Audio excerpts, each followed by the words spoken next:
हाँ, तो अभी हमारे चल रहा है प्रेजेंट परफेक्ट कंटिन्यूस टेंस। अभी है प्रेजेंट परफेक्ट कंटिन्यूस टेंस में क्या होता हैज या तो हैज या हैव होना चाहिए, हैज या प्लस बीन, बीन आएगा प्लस वर्ब की फर्स्ट फॉर्म के साथ आईएनजी आएगा।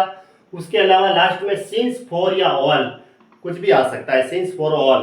अब सिंस किसके लिए प्रयोग होगा और फॉर का प्रयोग किसके लिए होगा, देखते हैं। इसमें लिखा हुआ है सिंस का प्रयोग हमेशा फिक्स समय के लिए होता है, जहां पे टाइम की ड्यूरेशन नहीं दे रखी है, फिक्स टाइमिंग होता है। जैसे मॉर्निंग, सिंस इवनिंग, ऐसे लिखा हुआ है since morning, since evening, since childhood यानी बचपन से। यहाँ टाइम नहीं लिखा हुआ है कि इतने टाइम की अवधि, अवधि नहीं लिखी हुई है। सिंस चाइल्डहुड, सिंस मंडे यानी सोमवार से, since 1947, since independence of India यानी जब से भारत स्वतंत्र हुआ। तो यहाँ पे इनके लिए हम सिंस का प्रयोग करते हैं। लेकिन फॉर का प्रयोग कब करते हैं, जब पीरियड ऑफ टाइम हो, जैसे अवधि दे रखी हो, जैसे 2 घंटे, 2 साल, ऐसे फॉर 2 ईयर्स, फॉर 5 मंथ्स यानी 5 महीने के लिए। तो 5 महीने यानी ड्यूरेशन दे रखा है, इसलिए फॉर आया। फॉर 3 वीक्स यानी 3 सप्ताह के लिए, फॉर 3 वीक्स, फॉर 5 आवर्स 5 घंटे के लिए। तो यहाँ पे टाइम आवर मतलब पीरियड ऑफ अवधि दे रखी है कि ड्यूरेशन दे रखा है, तो वहां पे हम क्या लगाएंगे, फॉर। और जहां पे फिक्स समय की बात हो वहां पे हम सिंस का प्रयोग करेंगे। जैसे प्रश्न दे रखे हैं, जैसे सेंटेंस है, ये सारे सेंटेंस सही है, ये भी सही है, ये भी सही है, ये भी सही है, ये भी सही है और ये भी सेंटेंस सही है। देखो, they have been working in the field all day, all का प्रयोग आया है, ऑल का प्रयोग हुआ इसमें।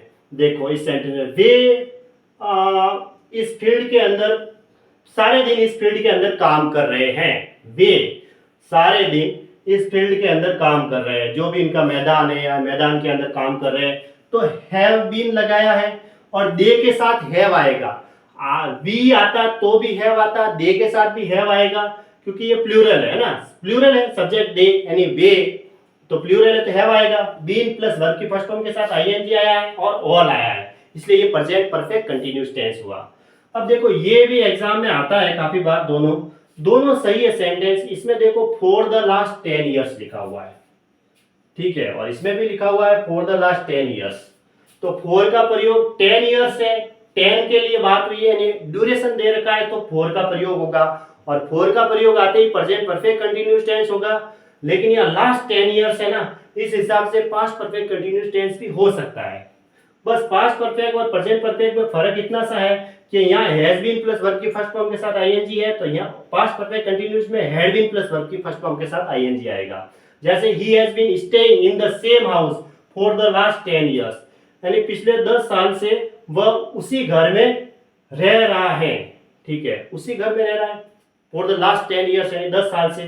तो हैज बीन प्लस वर्ब की फर्स्ट फॉर्म के साथ आईएनजी आएगा, ठीक है। अगर यहाँ स्टेड करके दिया जाता है या तो वो गलत है, क्योंकि यहाँ फॉर का प्रयोग हुआ है।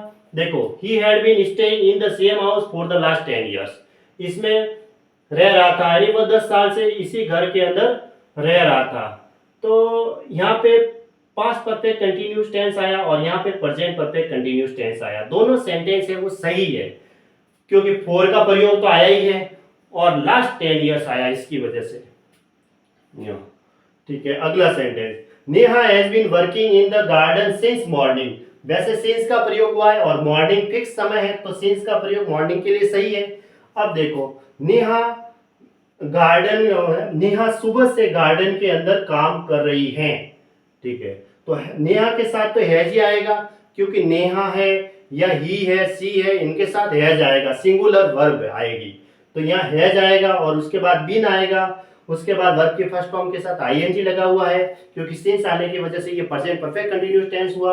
Neha has been working in the garden since morning, Neha सुबह से नेहा सुबह से जो बगीचा है उसके अंदर काम कर रही है, नेहा सुबह से बगीचे में काम कर रही हैं, ठीक है। अगला सेंटेंस ये भी सही है, Priyanka has been washing clothes for an our.